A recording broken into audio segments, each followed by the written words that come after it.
IPC भारतीय दंड संहिता में आज हम चालू करेंगे नया अध्याय, अध्याय 16, जो मानव शरीर पर प्रभाव डालने वाले अपराधों के विषय से संबंधित है।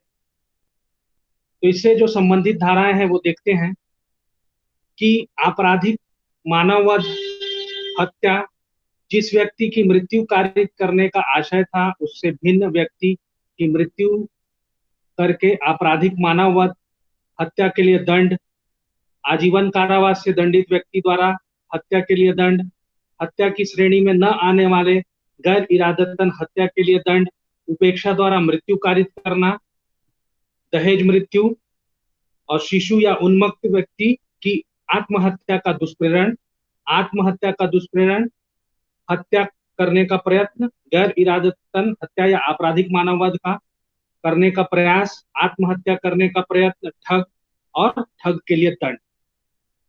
तो देखो, आज की क्लास में हम देखेंगे कि कुछ प्रश्न हैं जिनके उत्तर जानने का प्रयास हम करेंगे कि सबसे पहले मानव वध क्या है, विधिपूर्ण मानव वध और विधि विरुद्ध मानव वध क्या होता है, भारतीय दंड संहिता में इसके बारे में क्या उपबंध किया गया है, इस अपराध से संबंधित कौन कौन सी धाराएं हैं आपराधिक मानव वध से, क्या किसी बीमार व्यक्ति को शारीरिक चोट पहुंचाकर उसको मार देना आपराधिक मानव वध की कोटि में आएगा, यदि मृत्यु उचित उपचार द्वारा रोकी जा सकती थी तो क्या यह आपराधिक मानव वध होगा, क्या किसी गर्भ में शिशु की मृत्यु कारित कर देना आपराधिक मानव वध कहलाता है। आइए हमारे साथ बने रहें और इन समस्याओं का समाधान जानें। चलिए शुरू करते हैं। तो देखो, आपराधिक मानव वध जो है, इसको जब हम देखें शब्द को तो यह है आपराधिक मानव वध। तो सबसे पहले ये वध जो शब्द है उसको परिभाषित करते हैं। तो वध का मतलब है, सीधा सा अगर साधारण बोलचाल की भाषा में हम समझने का प्रयास करें तो जान से मार दे, ये होता है वध का। तो वध को हम जो प्रयोग कर सकते हैं वो कैसे कर सकते हैं कि आप जीव जंतु को भी जान से मार सकते हैं और मानव जो है, मानव जो श्रेणी में आते हैं तो उनका भी वध किया जा सकता है। तो वध जो है वो दो प्रकार का हो सकता है, जिसमें से हम जो अध्ययन करेंगे वो है मानव वध का। तो मानव वध जो है उसको अगर हम वर्गीकृत करना चाहें तो देखो कि मानव वध, जैसे आप किसी को मृत्यु दंड देते हो तो ये भी तो मानव वध हुआ ना। तो मानव वध जो है वो भी दो प्रकार का हो सकता है। पहला क्या हो सकता है, विधि पूर्ण मानव वध, और दूसरा विधि विरुद्ध मानव वध। तो यहाँ पे जो विधि पूर्ण है इसको आप देखोगे अध्याय 4 में जो आपने पढ़ा है उनमें जो शर्तें दी गई हैं उनके अंतर्गत जो है ये चीजें विधि पूर्ण मानववध आएंगी और वो अपराध नहीं होगा। अब विधि विरुद्ध जो अपराध हैं, विधि विरुद्ध मानववध की कोटि में जो आएंगे उनके बारे में हम भारतीय दंड संहिता में क्या उपबंध दिया गया है उसके बारे में अध्ययन करेंगे।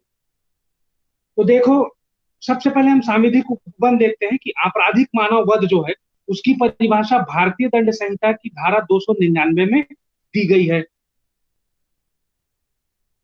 तो देखते हैं कि आपराधिक मानव वध, तो आपराधिक मानव वध है तो जो कोई भी मृत्यु कारित करने के आशय से या ऐसी शारीरिक क्षति पहुंचाने के आशय से जिससे मृत्यु होना संभाव्य हो, पहली चीज, या यह जानते हुए कि यह संभाव्य है कि ऐसे कार्य से मृत्यु हो जाएगी, तो उसके जो कार्य है उससे मृत्यु हो जाना संभव हो, ऐसी चीज। तो कोई कार्य करके अगर मृत्यु कारित करता है तो वह आपराधिक मानव वध जो है का अपराध करता है, ऐसा कहा जाए। तो यहाँ पे जो चीजें देखने वाली है वो क्या है कि किसी को मार डालने का आशय होना चाहिए। दूसरी चीज है कि आप अगर उसको ऐसा कोई शारीरिक चोट पहुंचाओ जिससे मृत्यु होना संभव हो जाए या संभव हो, या आप ये जानते हो कि आप ऐसा कार्य कर रहे हो जिससे उसकी मृत्यु हो सकती है, और ऐसा करके अगर आप किसी को मार डालते हो तो ऐसा जो अपराध है वो क्या कहलाएगा, आपराधिक मानव वध कहलाएगा। तो ये जो परिभाषा दी हुई है आपकी धारा 299 भारतीय दंड संहिता 1860 में दिया हुआ है। अब इसके बाद हमने जो कुछ प्रश्न देखे थे तो अब देखते हैं, कुछ उदाहरण से इसको समझने का प्रयास करते हैं। कि देखो, एक उदाहरण देखो कि ए जो है वो एक गड्ढे पर लकड़ियां और घास बिछाता है, और बिछाने का उसका आशय क्या होता है कि वो किसी की मृत्यु कारित कर, है ना, किसी को मार डालने के लिए वो ऐसा काम करता है, या फिर वो ऐसा संभव है कि अगर वो उस गड्ढे में गिरेगा तो उसकी मृत्यु हो सकती है। तो यह विश्वास करते हुए वह भूमि पर सुदृढ़ है और उस पर चलता है कोई दूसरा व्यक्ति, और जिससे वह उसमें गिर जाता है और उसकी मृत्यु हो जाती है। तो यहाँ पे क्या कहा जाएगा?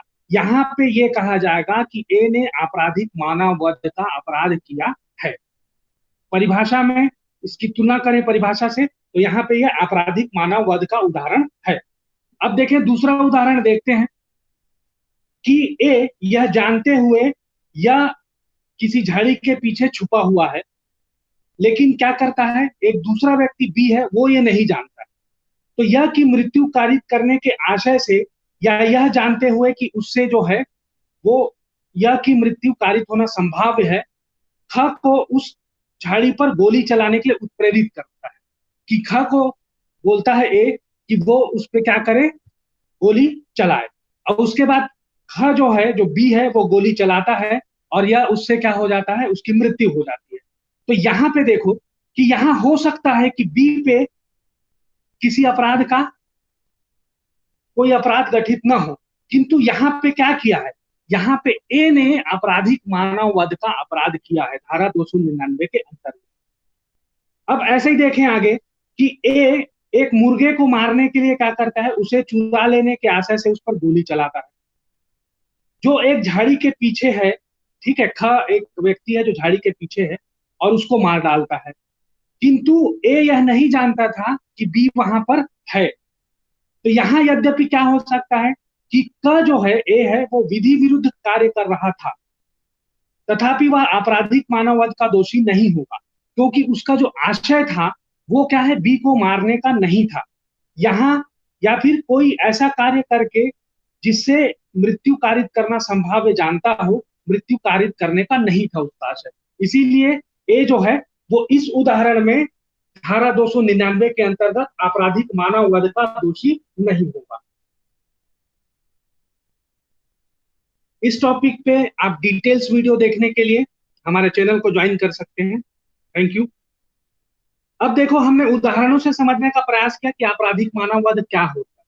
तो आपराधिक मानववध को सामान्य रूप से समझने का जो आशय है वो ऐसा है कि अगर आप किसी की मृत्यु कारित करने के आशय से, या फिर उसको ऐसी शारीरिक चोट पहुंचाते हो जिससे वो मर जाए, या फिर ये जानते हुए कि आपके कार्य से उसकी मृत्यु हो जाएगी, अगर आप ऐसा करके उसकी मृत्यु कारित कर देते हो,